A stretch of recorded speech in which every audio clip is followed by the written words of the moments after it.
Imagine a battlefield where lasers shoot at the speed of light, missiles fly faster than a fighter jet in chase, and AI-powered drones fight wars on their own. Sounds like science fiction, right? Well, it's already real. Today, we're counting down the top 3 military technologies that are changing the future of warfare forever. At number 3, we have autonomous combat drones, the ultimate sky hunters. These drones don't just fly. They think, learn, and act on their own. Equipped with AI, they can scout enemy positions, track targets, and even make split-second combat decisions, all without risking a single soldier's life. The era of robotic warfare isn't coming. It's already here. Number 2, laser weapons, the game changer of modern defense. These weapons fire energy beams at the speed of light, taking out drones and missiles instantly.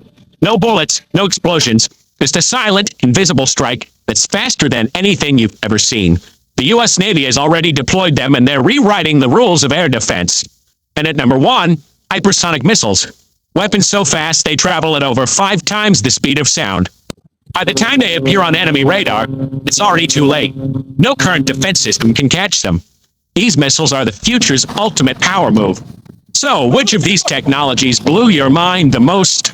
Drop your answer in the comments. And if you want more amazing military secrets and tech updates, make sure to like, share, and subscribe, because the future of warfare is closer than you think.